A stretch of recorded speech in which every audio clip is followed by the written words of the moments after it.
Okay, let's have a look at making some edits in Lightroom. As you can see, I've got some images open here in the library module in Lightroom. And to make some edits to an image, or images, because you can select more than one if you want, I first need to select the image.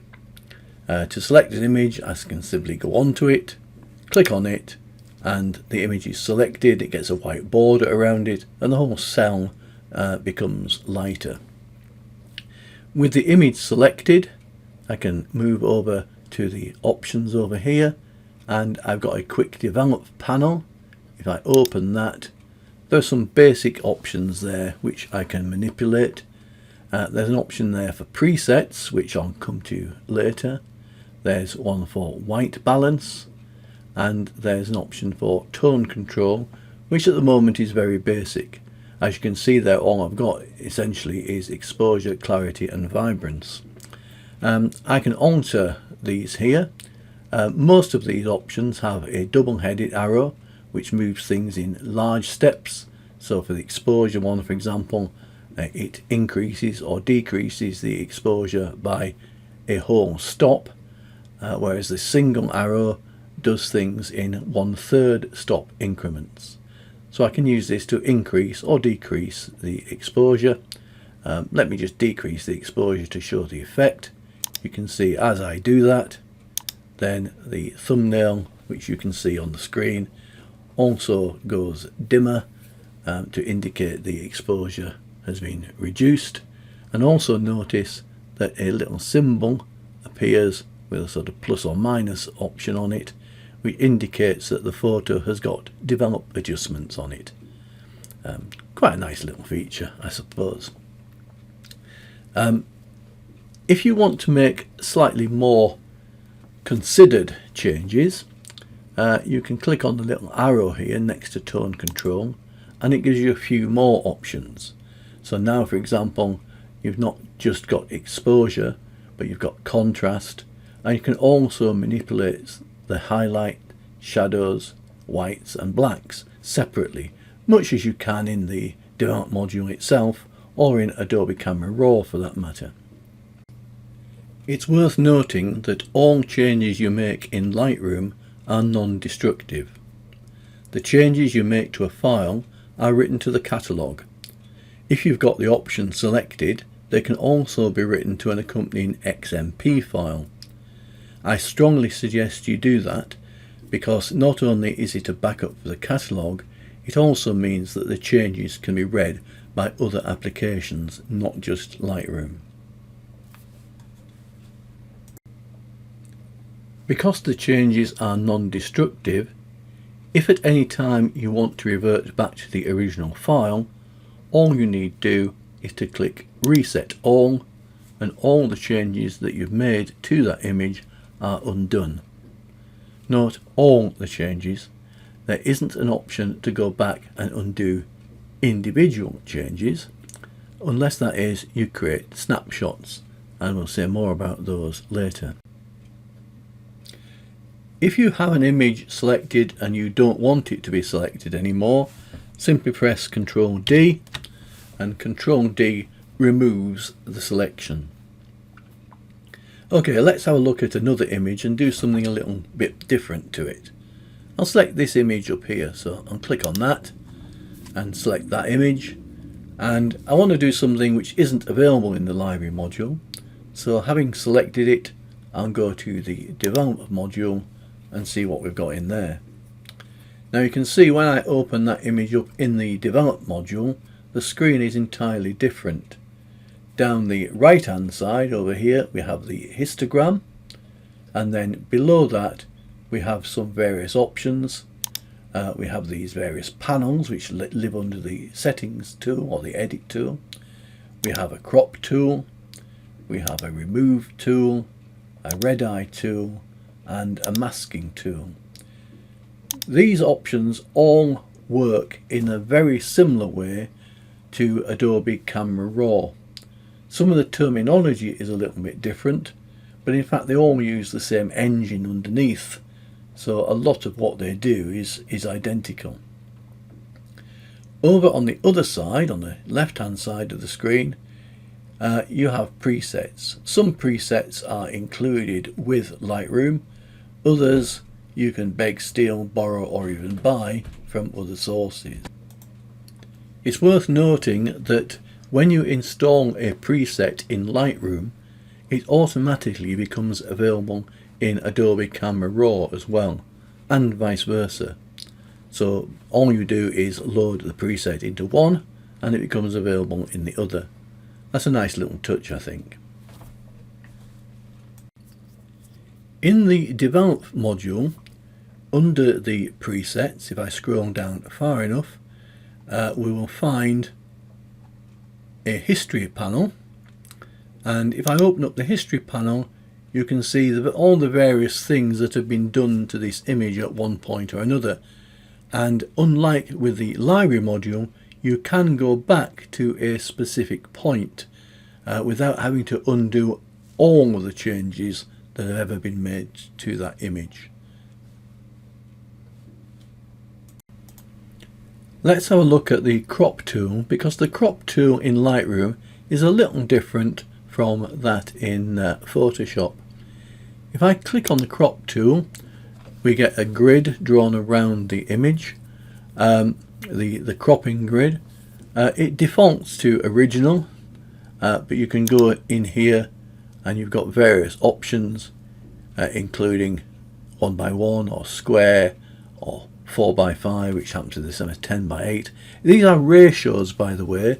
They're not measurements in inches or centimeters, although they could be translated into that. They're ratios for common print sizes. There isn't one in there by default for A4, but I created one.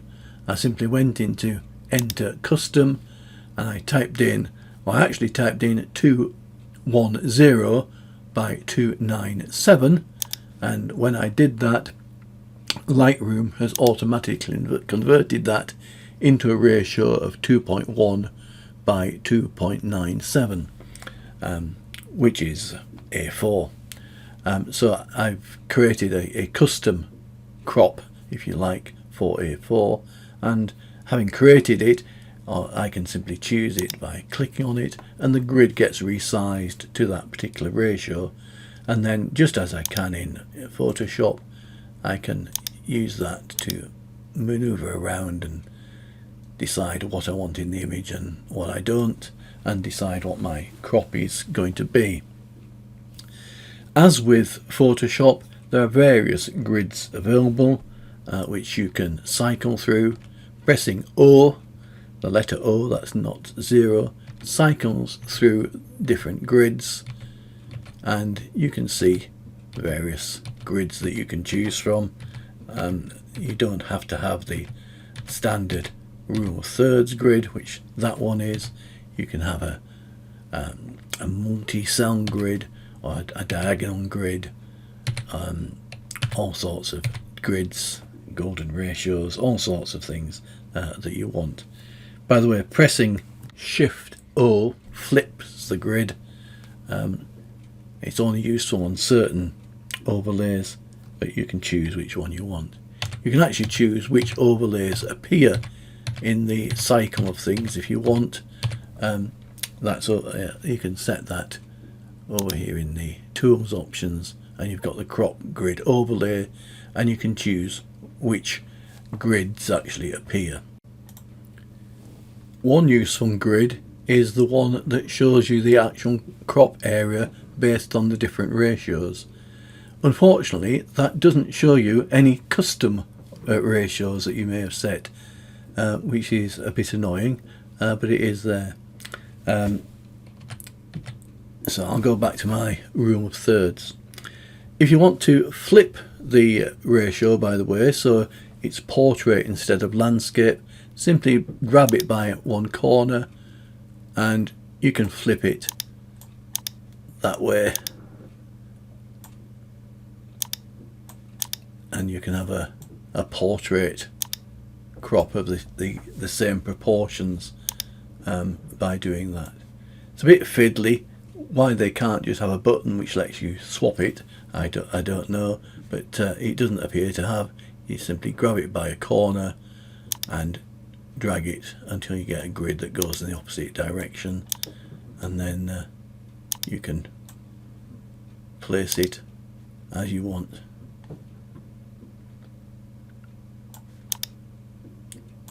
Bit more fiddly in my opinion than it needs to be. Okay, let's have a look at a slightly different image then, and we'll do something similar. I'll just reset that so we don't make any changes to it, and I'll go back to my library module, and I'll go back to the picture of the girl in the wood that we had before. So I'll select that image. Notice that when I selected that image, this image became deselected. That occurred automatically. If I'd wanted to select them both, I could have held down the Control key, but as I didn't, it's deselected the image I had and selected this one. So now with that selected, I'll go back into the Develop module, I'll click back on my cropping tool, and I'll decide that I want to crop this image. So I'll go on to there, and again I can press 0 if I want and change the grid, and there's my different sizes for the different ratios. I'll go here and I'll select my A4. Now you can rotate the grid if you want, simply by grabbing it by the corner and tipping it. There is an option here for auto. Auto basically tries to make horizons and things level. If there's not something that Photoshop can detect should be horizontal or vertical, it'll just tell you it can't do it. It can't work it out and do it yourself basically, which puts you back into manipulating the corner here. Or you can actually set the angle here if you want. So auto does actually work reasonably well on this image, although I'll need to extend that crop a little bit. One thing that does confuse people sometimes with cropping in Lightroom is that you cannot extend the cropping grid beyond the actual image. So you can't go into an area where there are no pixels and have Lightroom create pixels. It can't do it basically.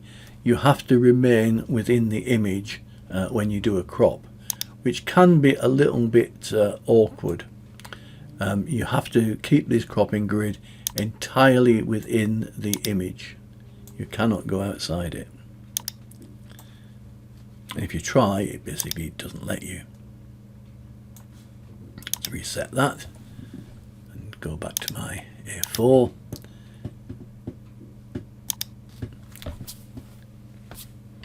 So what can you do if you do want to crop an image? Well, I can crop it there at A4 if I want, that's no problem. But what if I wanted to put it at a little angle? Now it won't actually let me do that, as we've already seen, but there is a workaround.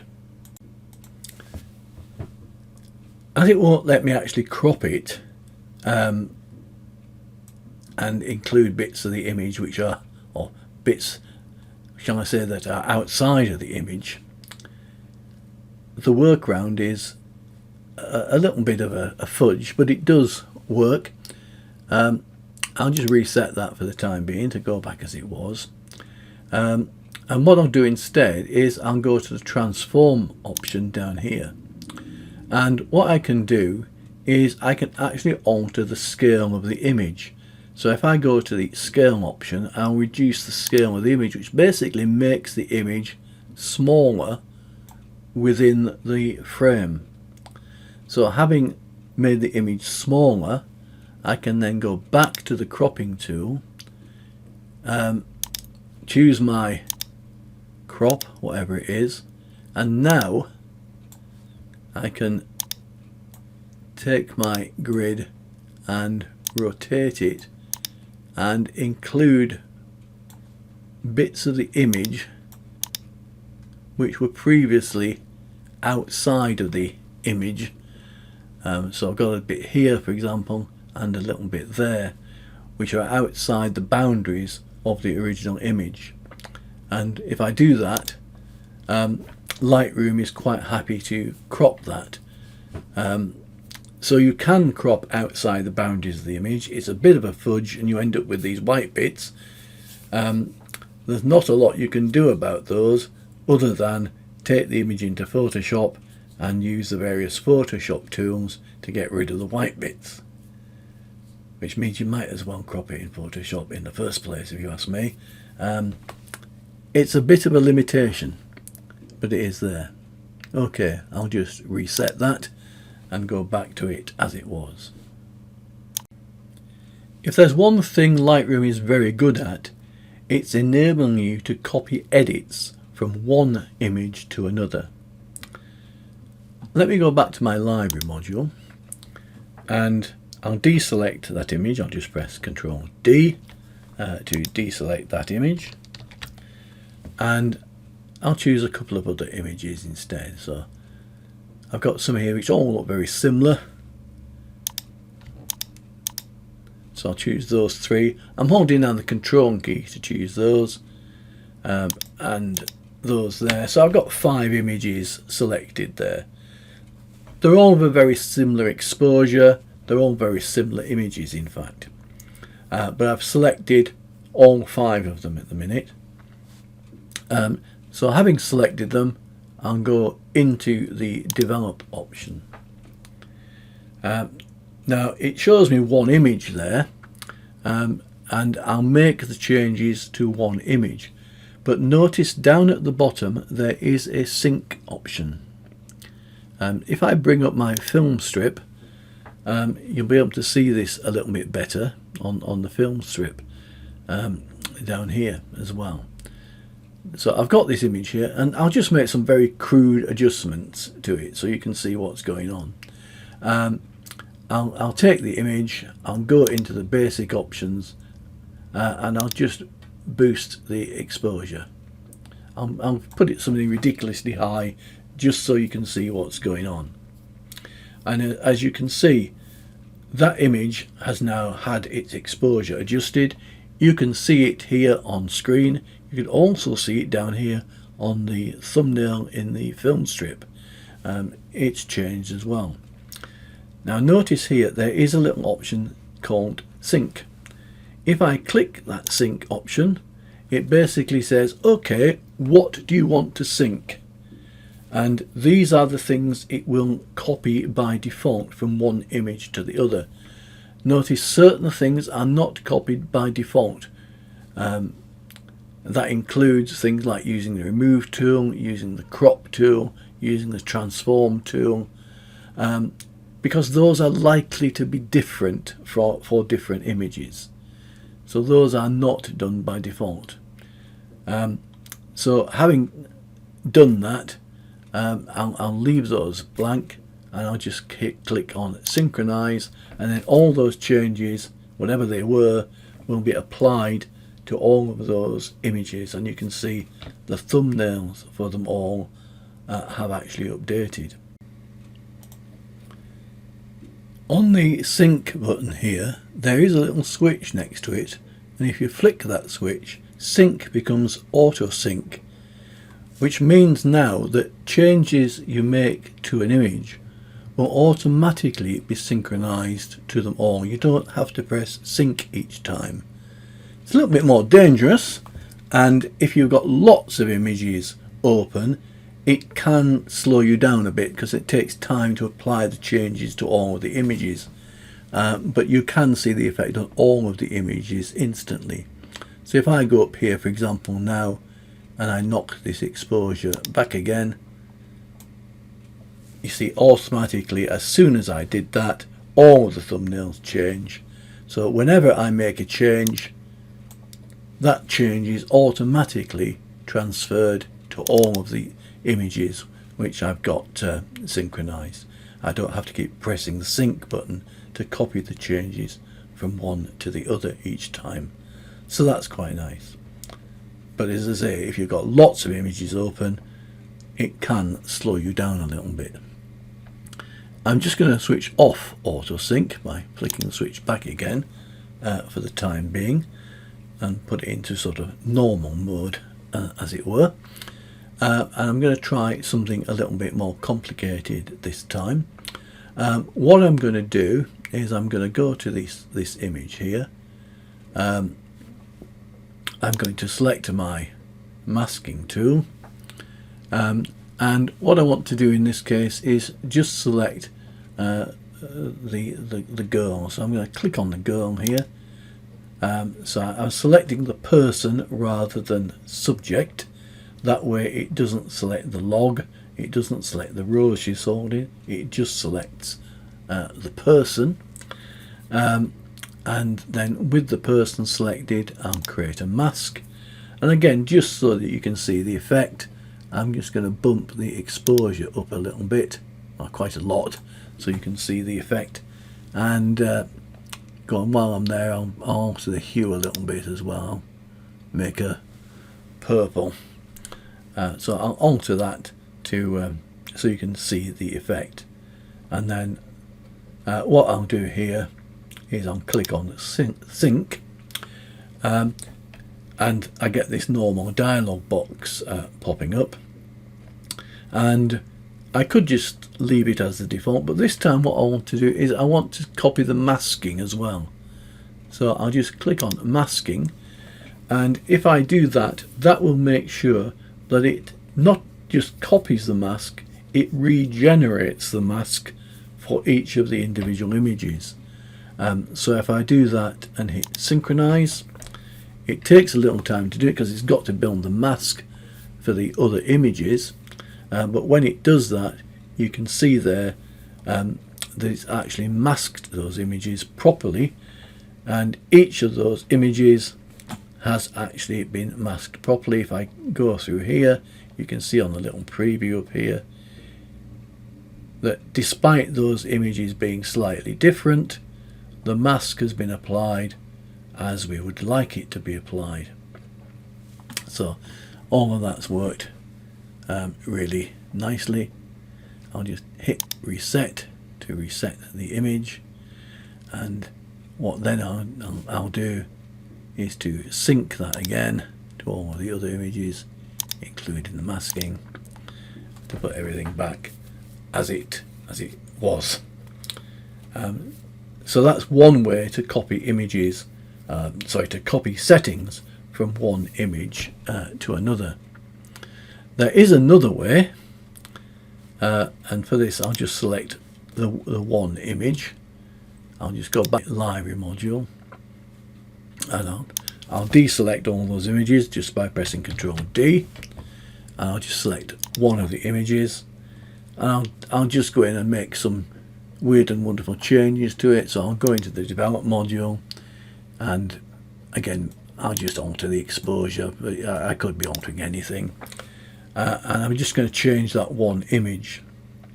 So I can change that one image there, and obviously because I've just got one image selected, those changes will apply just to that image. But if I at some point later on decide, well, wouldn't it be nice if I'd applied those settings to the other images, there's nothing to stop me going to one of these images where I've applied the settings, right clicking on it, and one of the options that I've got there is to go to develop settings, and I can copy the settings. Again, I can choose which bits I want to copy. I won't copy the masking this time, but I'll choose everything else. So I'll copy that, and then I can select the image or images that I want to post it to. So I'll select all of those, and then if I right click, I can go over to develop settings again, and then paste the settings, and the settings get applied to all of the images. So there's more than one way to copy images from, or to copy settings rather, from one image to another. I'll just reset all those back to where they should be so I don't mess anything up.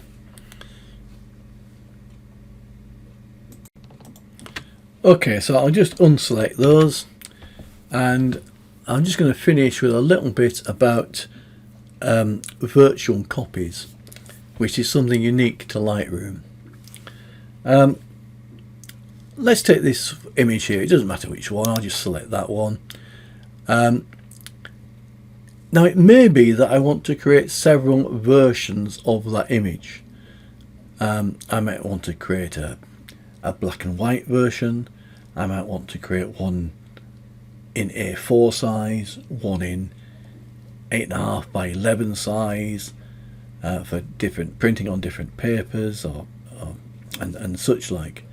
To do that in the traditional way means that if I want to keep that image, I have to keep several copies of what is essentially the same image. In Lightroom, you do not need to do that. What I can do is I can take this image and I can right click on it, and one of the options that I've got here is to create a virtual copy.